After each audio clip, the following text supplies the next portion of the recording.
일상 속에서 여행을 하고 집에 돌아와 밤마다 여행을 마친 사람처럼 잠들 것이라는 말이 있습니다. 저희가 소개해드릴 사용자분이 지금까지 이해한 인생은 한 바퀴 돌아본 여행과 같이 느껴졌다고 밝혀주셨습니다. 어떤 내용인지 함께 들어보겠습니다. 음악이 흐르며 안녕하세요. 저는 아직 3으로 자리를 유지하고 있는 남자입니다. 아직 결혼하지 않았습니다. 유튜브는 우리 회사에서 축구나 야구 경기를 찾아보는 숫자가 아닌 것 같습니다. 그 외에는 평범한 인생에 대해 소소한 지식을 나누는 영상들을 즐기고 있습니다. 가끔 여자 아이돌 무대를 관람하기도 하죠.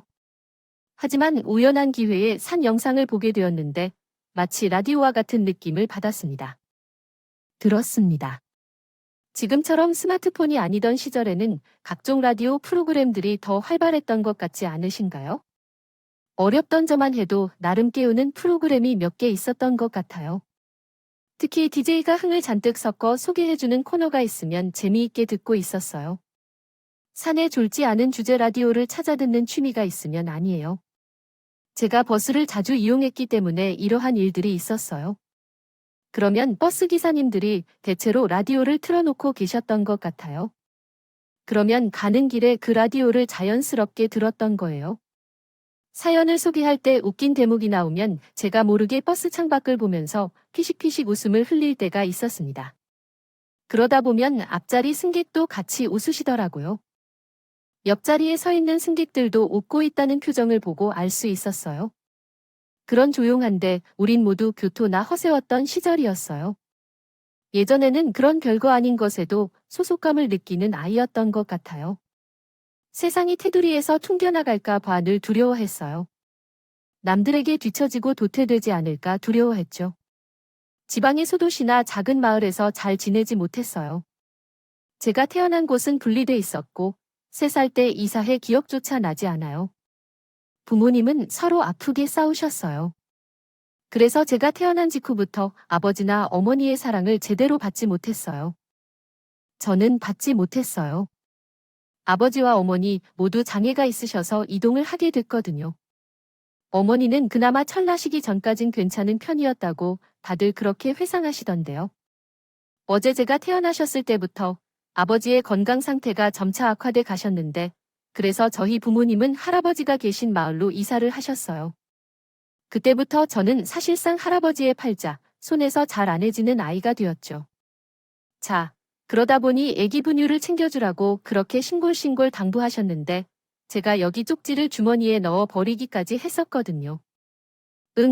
분유도 안 먹였고 심지어 매출을 해버리셨답니다. 어떻게든 이 문제를 해결해야 할 것 같아요. 좋을까?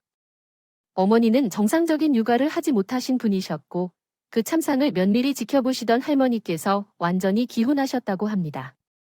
어려웠던 제가 배고파서 울다가 지쳐 힘이 없어서 가만히 있을 직원까지 갔는데도 제 어머님은 그게 뭐가 잘못된 것인지, 어디가 어떻게 심각한 것인지를 분별하지 못하셨다고 해요. 기절할 듯 놀란 조 부모님에 의해 작은 말로 이상했던 저희 삼자였고, 원래는 근처에 사셨죠. 하지만 날이 갈수록 조금도 나아지지 않은 제 부모님 이유가 상태인 조 부모님께서는 그냥 저를 아예 데리고 가셨습니다. 아무리 집길을 가깝다고 내 도착 안 되겠다. 도저히 안심이 안 되겠어서. 내 손을 주는 것은 내가 키워야겠다. 잘못되면 딱 씹어버릴 것들이 자기에 넘치게 애고 큰 소리를 지르며 또 겁이 많은 산들처럼 할머니께서는 언제나 그 특이한 손길로 내 손을 쓰다듬고 주물점을 만져주셨어요. 내가 정확히 말을 이해할 수 있게 언제부터더라 대화가 가능하게 할머니께서 그래서 저에게 이렇다 저렇다 이야기를 많이 해주셨었지요. 그 덕분이었던 걸로 생각해요. 내가 발달이 느리지 않았던 것은 오로지 할머니의 덕분이 아니었을까요? 쉽습니다. 당신의 부모는 바보나 머리나 문이 둘 다. 그러나 당신은 어제도 정상적인 숨을 쉬었습니다. 동네 사람들이 어린 제가 길을 지나갈 때마다 저를 많이 쳐다보면서 기억에 남는 것은 무엇일까요? 어릴 적부터 나는 정신적인 문제 없이 정상적인 사람으로 받아들여지고 인정을 받을 때까지는 오랜 시간이 걸렸다. 나는 할머니, 할아버지에 의해 키워져서 부모님과 가깝게 지내는 것을 경험하지 못했다. 그래서 감정적인 교류에 익숙하지 않아서 뭔가 계속 어색함을 느꼈다. 정말 가까운 관계를 형성하거나 내 친아버지를 중요한 존재로서 받아들이는 게 어색했다. 초등학교에 들어가고 나서도 대부분의 시간을 집에서 보내며 할 일이 없을 때는 밖으로 나가서 산입구까지 걷는 것을 일상적으로 반복했다. 스마트폰은 개인 휴대폰의 보급률이 높아진 현재, 제가 환자였던 시기에는 전자기기를 소유하는 것은 드물었지만 놀이거리가 부족하여 항상 높이 뛰어다니다가 서서히 태양을 지표 삼아 친구들과 돌았습니다. 어느 날 할머니가 석주야, 너 이제 너희 부모님과 함께 살아야 하는 게 아닌가 라고 말하셨습니다. 초등학교 2학년쯤 되었을 때 할아버지와 몇 번 머리 맞대며 다양한 상의를 나누시는 모습을 보이는 할머니가 갑자기 그런 말씀을 하셨죠. 그러더라도 계속해서 아버지 없이는 어렵다고 생각하지만 좀 더 고려해봐야 한다고 생각해요. 정말로 우리와 함께 살아도 괜찮아요. 제가 사리분별을 할 수 있는 어린이로 성장했을 때 부모님께서는 저를 새로운 환경으로 돌보기 원하셨군요. 그 당시에는 이해하기 어려웠지만 성인이 되어서 다시 생각해보니 아마도 부모와 자식이 함께 살아가며 이상적인 모습을 만들어주고 싶으셨던 것 같아요. 또한 제로부터 부모님께서 활기를 찾으실 것을 기대하셨을 것 같아요. 그때는 거의 내몰려 부모님과 함께 살았던 곳으로 돌아왔습니다. 정확히 일주일이 지났고 일주일을 지내보신 후에 어떻게 할지 결정하라고 하셨죠. 할머니께서는 부드럽게 제벌을 쓰다듬어 주시며 그 말씀을 하셨습니다. 분위기에 휩쓸려 말했던 적가 있었고 너람에 대답했어요. 하지만 일주일이 지나자 이틀이 지난 때 저는 눈물과 콧물을 흘리며 할머니를 찾아 다녔어요. 왜냐하면 제가 말한 것을 이해하지 못하시고 계속 이상한 대답만 내놓으시는 어머니를 매우 무섭게 느껴졌기 때문입니다. 그리고 아버지는 가만히 계시던 중 갑자기 짧은 비명을 지르며 자리에서 일어나 돌아다니는 행동을 하셨었죠. 그 모습이 충격적이었고 아직도 그때의 장면과 느낌이 생각나요. 할머니랑 살고 싶어요. 할부지가 와서 다 데려가라고 할머니가 말했어요. 저는 할머니에게 매달려서 설득하고 결국 몇 달 후 부모님과 함께 사는 것을 수락했습니다. 조 부모님 댁으로 다시 돌아가고 싶어요. 몇 년 뒤 어머니께서 암 진단을 받고 입원하게 되셨어요. 병원에서 건강검진을 하다가 암을 발견했고 이후 암이 전이되었다는 소식을 듣게 되었습니다. 항암 치료를 받는 동안 머리카락을 잃으신 어머니를 보며 저는 두렵고 슬픈 마음을 안고 있었습니다. 중학교 시절 어머니가 돌아가셨지만 너무 늦게까지 정신적 문제로 인해 가족들로부터 외면을 받으셨다는 어머니의 사연을 알게 되었어요. 언제나 아무도 보이지 않는 것이 이상해서 어머니에게는 분명 부모나 형제가 있을 텐데 왜 아무도 나타나지 않는지 의구심을 가졌습니다. 할머니, 어머니께서는 어떤 추억으로 인생을 마무리하실지 궁금합니다. 정신 상태가 평범치 않았으시다고 하지만 기억을 가지고 저승나라로 가실까요? 죽은 사람은 의사를 표현할 수 없기 때문에 묻거나 상담할 수 없지만 석주나 세존 같은 존재를 정확히 이해하면서도 한 가지는 분명합니다. 세상에 석준 인어란 조상을 내려놓은 것은 어떤 의미가 있었을 것으로 생각됩니다. 할머니께서는 이 세상을 떠날 때 아마 그런 생각을 하셨을 것으로 생각됩니다. 어머니의 죽음 앞에서 최대한 담담하게 행동하려고 노력했던 중학생 남자는 받았습니다. 그러나 그 어둡고 부서진 결단은 할머니의 따뜻한 말 속에서 무너져 내렸습니다. 사실은 어머니와 깊이 가까워지고 싶었지만 서서히 성장하면서 어머니라는 존재에 대한 궁금증이 더해졌습니다. 그래서 이렇게 슬픈 이별을 경험해야 한다는 것이 참으로 괴롭습니다. 어머니의 마지막 숨통을 기다리는 동안 저는 빡빡이 울었습니다. 태어나서 처음으로 그토록 인내심을 잃고 머리가 터지려다 단번에 쓰러진 적이었습니다. 보통이 아닌 정신적인 상태로 계신 아버지가 맡아주셨지만 약은 별 소용 없었습니다. 그 약을 먹어도 보통의 삶을 살 수는 없었고 안 먹으면 더욱 그렇습니다. 구성원으로 들어오지 못하셨죠. 감정이동이 매우 민감하고 예민한 쇼. 어떤 분이 대해 하시는 태도가 엄격해서 조심스럽게 대해야 합니다. 어릴 때는 아버지의 모습이 무서워서 깊게 느껴지기도 했었네요. 그 저놈은 여전히 정신을 못 차리고 그렇게 있어? 이거 석준 이간 식이다. 유일한 아들인데 어디서 그가 자신의 피부조차 모르고 지금 향했던 곳을 지우려고 하는지. 그래서 아버지의 모습이 무서워질 때마다 전 할아버지를 안식처로 삼았습니다. 키가 커서 조금 어색한 느낌을 갖고 있었지만 더는 아버지가 이상한 얘기를 하면서 돌아다니는 모습을 보아도 두렵지 않게 되었죠. 어머니가 병으로 투병하시면서부터 아버지는 계속해서 불안해 보이셨고 그때마다 할아버지께서 따뜻하게 바로 잡아주시면서 편안히 하시기를 원했습니다. 할아버지는 이웃들에게 농사를 주로 도와주셨어요. 그 마을에서는 예전부터 오랫동안 지내시던 터줏대감님으로 20년 동안 그만큼 농사를 손수짓으시는 모습이 끊이지 않는다는 얘기가 전해졌습니다. 할아버지는 꼭 도움이 필요하진 않은 일이라도 기꺼이 도와주시고 계셨기에요. 할머니는 작은 농작물을 기르셔서 희망이 솟는 것 같았습니다. 저희 부모님의 이러한 활동은 우리 집안 모두에게 소중한 일이었죠. 하지만 이것이 얼마나 큰 의미를 지니고 있는지를 알게 되었을 때 풍족하게 살기는 어려운 것이었고 언제나 부족한 생활을 하고 있었어요. 우리 집안의 가정 경제 상태는 그다지 좋지 않았습니다.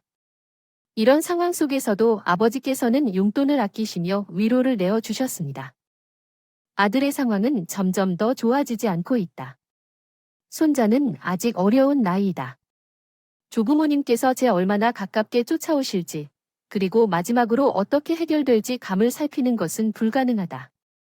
나 자신이 잘못한 것 때문에 이러한 상황이 벌어진 것이다. 이 모든 것은 내가 저질로 이어진 생을 미워하게 되었기 때문이다. 또한 세상에서 내가 이렇게 나쁜 짓을 저질러야 했을까? 왜 내가 뿐만 아니라 다른 사람들까지 고통을 나눠야 하는지 생각해 볼 필요가 있다. 세계가 왜 이렇게 불공평하고 이기적일까? 할머님께서 의약품을 제공하신 이유는 무엇인지 생각해 보게 되었다. 평소 할아버지는 가끔 의약품을 섭취하셨지만 할머니는 항상 거부하셨다. 그런데 그날은 할머니가 의약품을 먹으라고 하셨다. 할아버지와 나는 식사를 나누었습니다. 그런데 그러시더니 할아버지께서 저런 신세 한탄을 누르신 거예요. 전 염원을 몰라서 할아버지를 쳐다봤지만 그랬더니 할아버지께서 한숨을 길게 내쉬셨습니다. 해외 아무래도 할머니는 아직까지 어떤 죄책감에서 벗어나지 못한 모양입니다. 내 아버지가 그렇게 태어난 게 자기 잘못이라고 생각하는 거야? 임신 당시에는 무지하셨어서 몰랐지만 아무래도 그때 뭔가 잘못되었다고 하셨어요. 할머니께서 우리 아버지를 뱃속에 품고 계신 적에 생계를 위해 힘들게 일하셨다고 하면서 끝에 선천적 장애가 생긴 것 같다는 말씀도 덧붙이셨습니다. 참고로 할아버지와 할머니 두 분 모두 양궁이셨어요. 그분들께서는 어떤 선천적 장애를 가진 증상이 없어서요. 그러니까 할머니께서 선악임의 어리석음과 잘못 때문에 우리 아버지께서 그렇게 태어나신 것이라고 영원히 자책하셨었습니다. 모습이 못난 어머니를 만나 아프게 태어나 버렸지만 그런데 이렇게 귀여운 손자를 내게 안 주셨지요. 저는 쿵 앞에 꽃을 5번씩 미안해서 제 아들을 제대로 못 봐 드러냅니다. 참보지 못해서 약주를 걸고 계시며 할머니께 산돈 10월을 벼셨어요. 그때 처음으로 부모님의 속마음을 이해한 것 같아요. 어려웠지만 마음속에서 애틋하고 안타까운 감정이 들었습니다. 사는 상황이 어렵고 미래가 밝게 보이지 않는 환경이지만 두 분은 모든 일에 최선을 다하셨습니다. 나혜 씨도 이렇게 좋은 노인이시고 숙제도 모두 끝냈는데 현재의 힘겹고 지친 모습을 보며 할머니가 그렇게 말씀하시면 일을 다 마치고 돌아오지 않을 수 없었습니다. 입모양은 좀 풀 수 있는데 어느새 고물 오토바이를 끌고 나오셨습니다. 빨리 타고 가면 얼굴에 바람이 닿을 텐데 그렇다면 기대가 되어서 오토바이에 올랐습니다. 엔진 소리를 내며 오토바이가 출발하자 할머니는 뒤에서 안전하게 잘 다녀오라고 손을 흔들었습니다. 주신 것은 바로 오로지 저만 즐길 수 있었던 특별한 나들이였습니다. 하나뿐인 손자를 위해 늘 고군분투하시고 최선을 다해주셨던 저의 존경하는 조부모님 두 분께서는 저에게 공부를 게을리 하지 말라고 항상 당부해 주시기도 했습니다. 공부가 전부가 아닌 걸 우리 같은 노인들도 잘 압니다. 책상 앞에 제대로 앉아본 적이 없던 우리인데 공부가 어떻게 높은 산처럼 이어지는지도 알았죠. 그러나 석주, 넌 공부를 소홀히 해서는 안 돼. 없는 머리를 끌어가면서 공부를 하다 천재가 되는 것은 아니니까. 너는 나중에 대학에 가거나 직장에 입사해서 스스로의 삶을 이어갈 수 있을 만큼 공부해야 해. 할 말이 있어. 사람과 대화할 때 물어보는 부분이 있으면 함께 대화의 흐름을 만들 수 있도록 노력해 보세요. 속사정은 람에 따로 있었습니다. 몇 번이나 부모님께 제 괴로운 처지를 늘 꺼내고 싶었지만 차마 그럴 수 없었던 것은 학교에서의 생활 때문이었습니다. 작은 마을 초등학교에서는 소문이 빠르게 퍼져나갔습니다. 장애인이라는 소문은 더 이어지며 대부분 사람들은 저를 그렇게 불렀습니다. 그런 악마 같은 친구들로부터 받은 별명은 나를 상처 주었고 나중에 성인이 되어서 그 순간을 돌이켜보니 그 모습들이 마치 악몽처럼 느껴졌습니다. 어떻게 보면 성인보다 어린아이들의 생활이 더욱 잔인합니다. 그 이유는 걸러지지 않은 순수한 아이들의 입을 통해 나오기 때문입니다. 동양에서는 마음씨로 활동하는 큰 아이가 가장 무서운 것 같습니다. 다 큰 성인들은 사회적 체면 때문에 앞에서 말을 하지 못하고 뒤에서만 말을 할 수 있는 그런 이야기도 있습니다. 하지만 아이들은 그 당사자 앞에서 그런 이야기를 하곤 했었기 때문입니다. 작기 때문에 더 끔찍했던 아이들의 학교 생활을 전적으로 겪었습니다. 학년이 올라갈수록 아이들의 머리가 커져서 더욱 강인해지지만 조 역시 그들도 더욱 노력을 했습니다. 일명 왕따를 당하지 않을 만한 아이가 되기 위함입니다. 할머니의 신당에서 저는 공부를 하는 것입니다. 무척 열심히 했지만 한 가지 부족한 것이 있어도 그것을 알아주지 않았어요. 발표를 한 후에는 순서가 오면 최대한 조용하고 자신의 개성을 가진 채로 이야기하고 싶었습니다. 착해 보이기 위해 눈과 입을 살짝 움직이며 많이 웃어야 한다고 생각해 버렸고요. 약해 보이면 잡아먹히는 약골강식의 세계 속에서 여기에 웃음거리로 여겨지지 않으려고 고심했습니다. 초등학교를 다녔던 6년 동안엔 늘 흔들흔들 두려움 속에서 달렸던 것 같아요. 수업 시간에든 쉬는 시간에든 점심시간에든 친구들 사이에서 소외되지 않을까 걱정하며 항상 주위를 살피며 지냈습니다. 다른 이들을 따돌리는 이유는 정말 사소할 정도로 사소합니다. 제 경우에는 장애인이라는 이유로 정체성 부여 여부가 단절될 수 있었지만 딱히 그런 것에 대해 생각하지 않고 그냥 그랬어요. 명목에 심한 왕따를 당한 아이도 있었어요. 왕따 주동자는 그 아이에게 너 그냥 보면 재수없다며 설명해 왔습니다. 아무리 생각해봐도 누군가를 괴롭히는 것을 어떤 이유로든 정당화할 수는 없는 일이었죠. 왕따는 어맹난 폭력의 한 형태였기 때문에 그 작은 아이들의 세계가 당시에 재앙을 앓게 만들었습니다. 초등학교를 떠나 나이가 들어갈수록 친구 관계에 있어 이것저것을 계산하던 중에 불안한 순간들이 있었죠. 중학교 3학년 때 예민한 사춘기를 핑계 삼아 할머니에게 털어놓은 적도 있었어요. 할머니로서 충분히 하실 수 있는 잔소리를 해주셨는데 제가 놀래서 옥하고 말했던 것이었습니다. 아낌없이 저는 공부뿐만 아니라 교우 관계도 신경 써야 해서 항상 예민해지고 있어서 그래서 힘들 수밖에 없다는 사실을 털어놓았습니다. 깜짝 놀라신 할머니께서는 그게 무슨 얘기냐고 저에게 물어보셨고 할머니는 모르실 텐데요. 저는 저항 따돌고에서 친구와 한없이 다녔던 걸 전혀 모르실 텐데요. 학교에서는 선생님마저 제가 절 우습게 보고 괴롭혔어요. 전 학교에서 마치 같이 노는 친구가 없어서 매일 같이 혼자 걸어 다니며 돌아다녔습니다. 그렇게 시간을 보내고 집에 돌아왔었는데 감정이 북받쳐 대답해버렸습니다. 저는 친구들뿐만 아니라 선생님으로부터 상처를 받아온 아이였어요. 아무리 좋은 시설과 환경을 가졌다 해도 부족한 선생님 덕분에 학생들에게 상처를 준다면 좋은 교육을 제공할 수 없다고 생각합니다.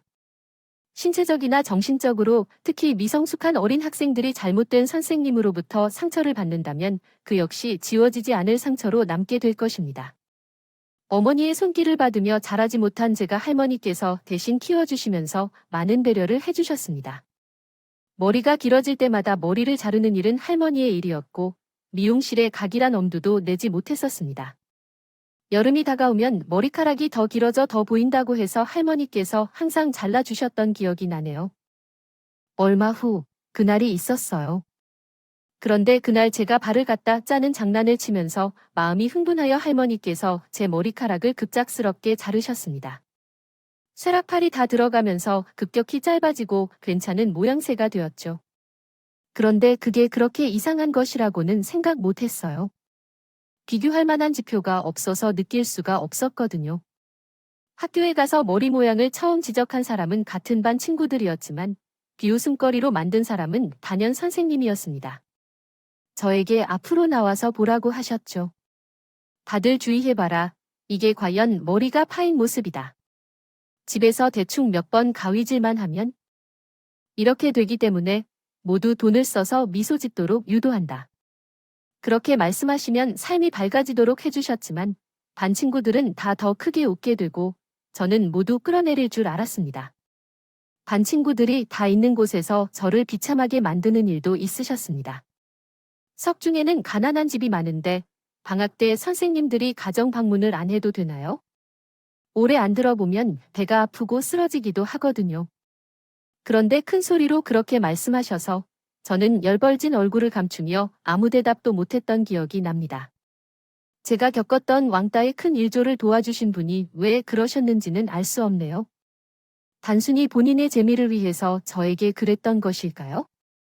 그 모욕을 주신 것이 아니라고 믿고 싶습니다. 저는 선생님 때문에 당한 상처까지 할머니께 털어놓았고 금세 호응을 아니까요. 왜냐하면 할머니께의 손에 얼굴을 톡 쏘시며 흐느끼기 시작하셨거든요. 내가 부족하다는 걸 느껴서 그런 일이 있었구나.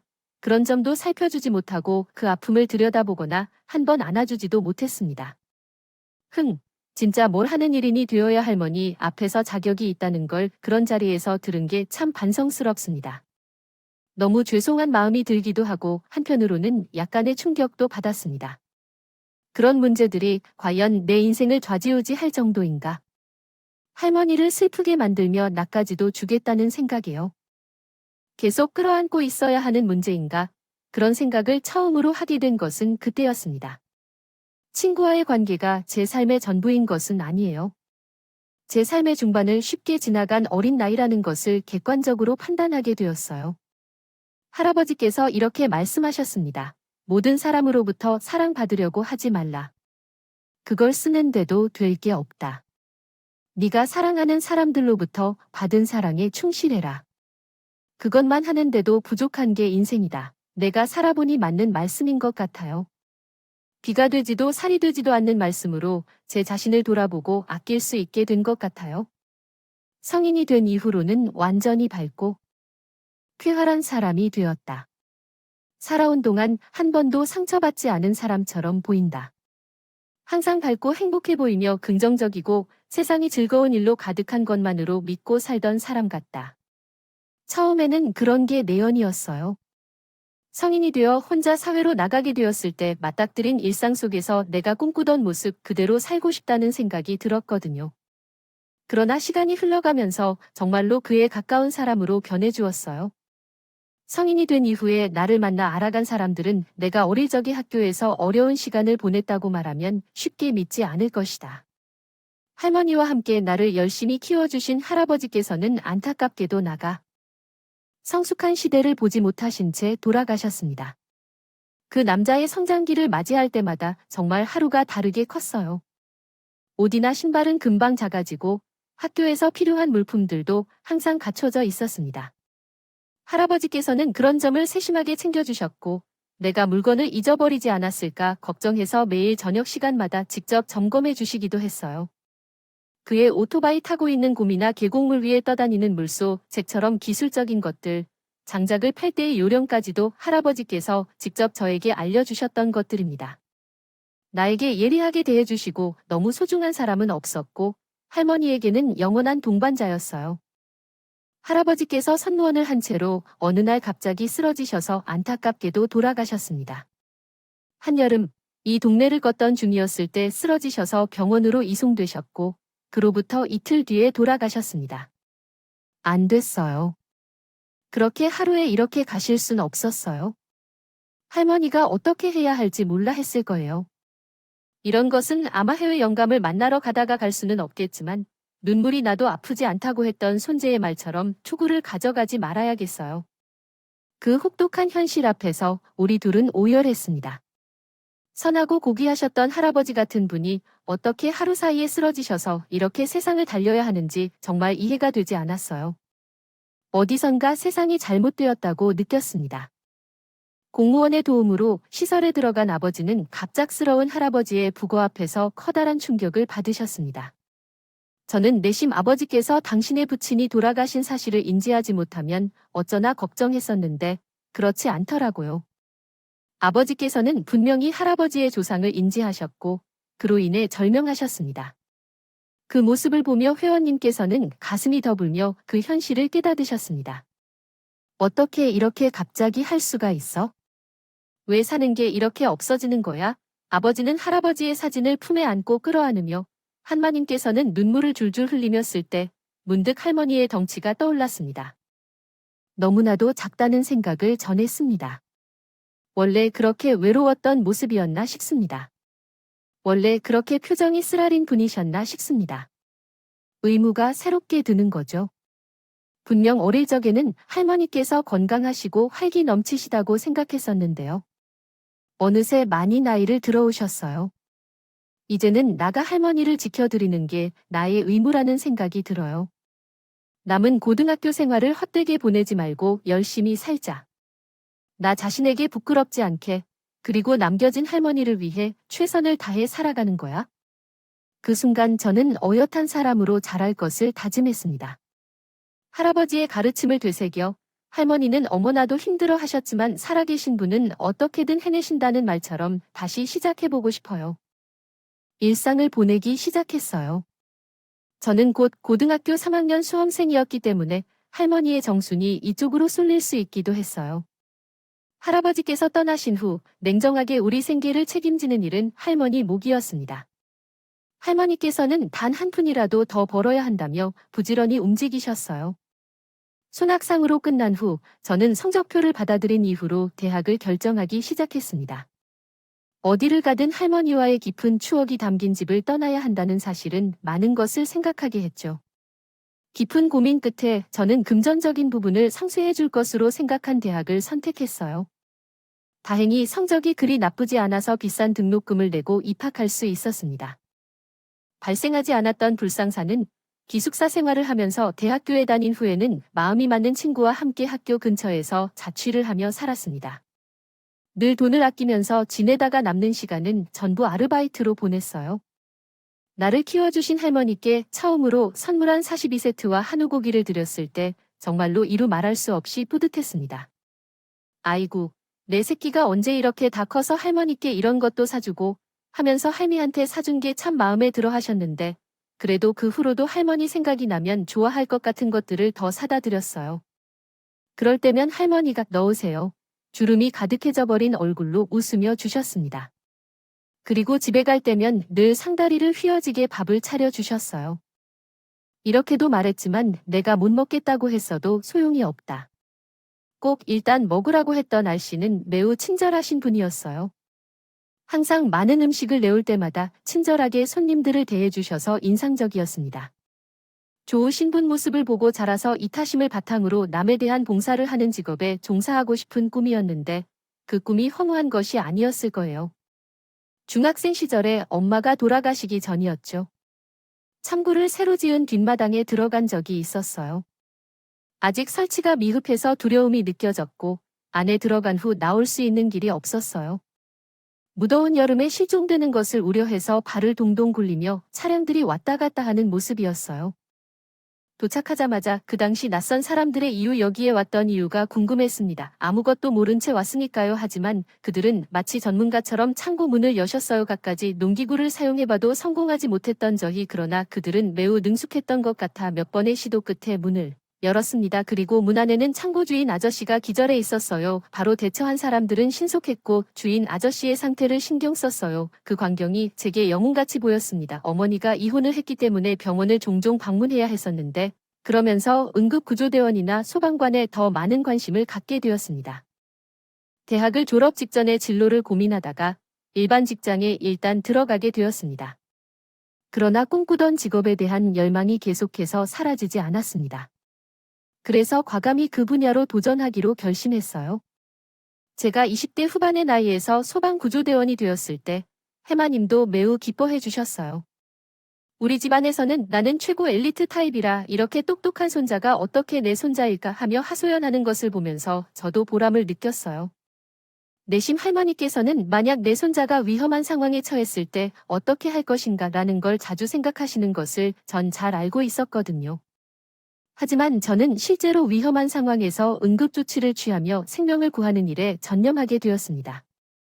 언니는 언젠가 노력이 있음에도 불구하고 세상에서 가장 자랑스러운 표정을 짓게 해주셨습니다. 전화 통화할 때 저는 근무 중이었던 할머니께 이야기해 드렸어요.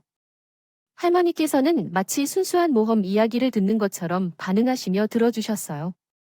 오랜 세월 동안 힘들게 일하시느라 제 양육도 했던 할머니께서는 양쪽 무릎 관절에 문제가 있으셨죠. 그래서 제가 모은 돈으로 할머니의 무릎 수술을 해드렸어요. 할머니께서는 상당한 힘겹게 고생하는 것을 보아왔기에 할머니의 더 나은 삶을 위한 결정이었지만 수술은 정말 거절하셨던 할머니께서 점차 동네를 돌아다니는 것도 힘들어지자 제 제안을 받아들으셨어요. 결과는 대성공이었습니다. 할머니께서는 너무 만족하셨어요. 아이고, 세상에, 나마 쌍년아. 우리 손자가 나를 호강시켜줍니다. 소술이 이런 건 줄 알았음. 내가 진짜 했을 텐데. 아예 뭐가 그리 무섭고 겁나서 못했는지. 무릎이 나아졌으니까 이제 내가 앞으로 20년을 더 활동할 수 있겠다. 우리 석준 2차 참가까지도 자식을 보는 것까지 내가 거뜬히 다 볼 수 있을 것 같은 생각이 드는구나. 전 할머니를 보면서 제가 살아온 발자취, 그리고 살아가는 현왕의 참된 의미를 느꼈습니다. 할머니께서는 저란 인물이 세상을 바로 설 수 있게끔 만들어주신 분이었죠. 저는 한 번도 풍족하거나요, 의롭게 한 적이 없습니다. 살아보지 않았지만 제 곁에 계신 할머니 덕분에 행복한 삶을 살 수 있는 사람이라고 생각했습니다. 그 순간까지만 항상 그럴 것이라 믿어왔고 그날의 참혹한 비극을 직면할 때까지의 이야기입니다. 비가 내리던 그날, 낮인데도 어떻게 세상이 그리 슬픈지 모를 상황에서 따뜻했던 봄날은 그날부터 급기야 서늘하게 느껴졌습니다. 차선 도로에서 발생한 추돌 사고 신고를 받고 긴급 출동해야 했습니다. 분명 빗길에서 차량이 미끄러져 사고가 발생한 것이 분명히 이런 날씨에는 이런 사고가 발생할 수밖에 없다는 걸 깨달았습니다. 참담한 마음으로 그런 말씨했었을 때 제 옆 동료도 마찬가지로 수긍이 필요한 상황이었습니다. 한껏 긴장하고 있었고 예상보다 많은 사상자로 걱정되어서 우리끼리 이것저것 의견을 미리 나누었습니다. 현장에 도착해서 신속히 소속을 했을 때 마침내 신고된 장소에 도착할 수 있었어요. SUV 차량이 일으킨 사고에서 작은 경차와 4차량 바로 옆에 있던 택시의 상태가 한눈에 봐도 심각했습니다. 긴급 조치가 필요한 사람은 총 3명이었어요. 경차의 운전자는 어떤 젊은 여성이었고 택시에 타고 있던 중년의 남성, 마지막으로 택시 뒷좌석에 있던 연로한 할머니였습니다. SUV 차량 운전사가 부상을 입었는데 오늘 제가 살펴보고 있던 차종이 그것이었습니다. 문득 제 동료들이 다급하게 상태를 보고 있는 택시 승객분이라 전 눈에 들어오는 것 같아요. 꼭 조금. 우리 할머니가 잘 입으시는 잠바이제 제가 사해드렸던 보라색 잠바가 그 와중에도 채널로 확 들어왔어요. 전 벌떡 일어나서 그쪽으로 다가갔어요. 월을 속으로는 할머니가 지금 여기 계실 거 없을 것 같다고 생각했지만 내 구름은 초조함 속에 빨라졌어요. 그리고 마침내 그곳에 멈춰서 있을 때 저는 다리 힘이 풀려 바로 할머니 옆에 주저앉았어요. 할머니세요. 맞죠? 할머니, 여기 석조님이 있어요. 손자, 여기 있어요. 할머니의 선생님. 짤이 보세요.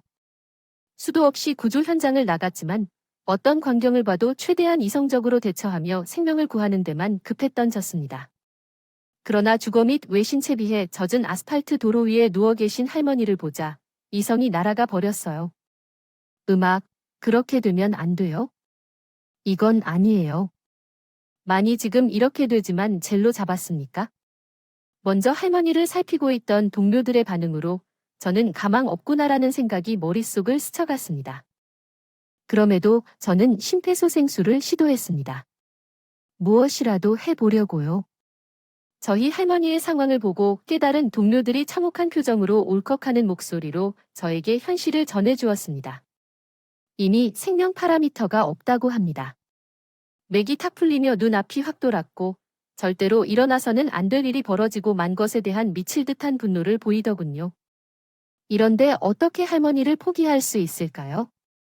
제 할머니는 저에게 어떤 의미이고 어떤 분인지를 알기에 앞에서 이성을 유지하며 정신을 차릴 수 있었을 것입니다. 그럼에도 이미 멈춰버린 할머니의 숨결을 띄게 하기 위해 최대한 힘을 쏟았습니다. 한참 뒤, 그런 저를 지켜보던 눈빛이 있었습니다. 동료가 조용히 제 어깨에 손을 올리셨을 때 순간적으로 화가 났으나 욕을 하려 했던 저는 그 순간 눈에 가득한 눈물을 품었고 입 막혔습니다. 눈물을 삼키며 그 동료는 머리를 숙이며 죄송한 표정을 지었습니다. 그제야 자리에서 할머니를 가만히 바라봤습니다. 눈은 마름을 떠 있었고 입은 약간 벌려져 있었는데 마지막 모습에서 괴로움을 느끼지 않았습니다. 회상할 때 그 모습이 위로가 되었습니다. 멍하니 정신을 잃고 있던 저는 발에 차가운 손을 꽉 잡은 채 어딘가를 보며 눈물을 흘렸습니다. 매우 친숙한 느낌이었어요. 반찬통에 눈에 띄었기 때문이었습니다. 뚜껑이 열린 스테인리스 용기를 통해 내용물이 흘러나온 적이 있었죠. 미역을 보고 나서 어째서 할머니께서 말도 없이 저희 사는 지역으로 오셨는지를 알게 되었습니다. 할머니께서 손수 만들어 가져오신 미역국과 반찬들은 다음 날이 제 생일이기 때문입니다. 어머니께서 떠난 후 할아버지가 갑자기 돌아가셨을 때 저는 몸을 놓고 울었던 기억이 있습니다. 할머니께서 돌아가셨을 때 제 삶에서 가장 큰 부분을 차지하셨던 할머니께서 떠난 후에는 많이 울 수밖에 못했습니다. 할머니가 떠나시는 마지막 순간을 울음으로 채워드릴 수 없었기 때문에 그렇게 됐습니다. 그래서 아무 말도 남기지 않고 훌쩍 떠나신 건지 모르겠습니다. 왜냐하면 너무 힘들었어. 하루가 24시간밖에 없는데 더 좋게 만들어도 되나 생각했다. 많은 이야기를 해야 했을 것 같아서. 얼마나 오랜 시간이 흘렀는데도 그때의 마음은 못된 것 같다는 생각으로 원망했었지만 시간이 흘러 생각이 변해갔어요. 할머니께서 내 생일에 돌아가시면서 앞으로 제가 생일을 매번 맞이할 때마다 죽을지도 모르겠다고 서둘러서 그랬던 것 같아요. 할머니께서는 왼쪽을 쓰셨으니까 좋은 것 같아요. 항상 다른 사람의 입장을 생각해 주시던 분이셨으니까요. 그런 생각을 하면 내 생일이 다가와도 항상 슬프지는 않을 것 같아요. 똑똑하게 살아가야 하는 나라로 먼저 가신 분들이 기뻐하실 것 같아요. 할머니께서 떠나신 이후로 잠시 삶에 대한 의지도 놓아버린 적이 있었으나 저를 키워주신 그 노고를 떠올리며 악을 모아 이겨냈습니다. 때때로 들여다보고 서로 안부를 주고받아야 하는 자, 아버지께서 아직 살아 계시기도 하니까요. 예측불허의 인생이 남은 시간 동안 어떻게 흘러갈지 모르겠어요. 다만 이 여행이 종착지에서 가장 먼저 맞아주시는 분이 할머니였으면 하는 소망입니다.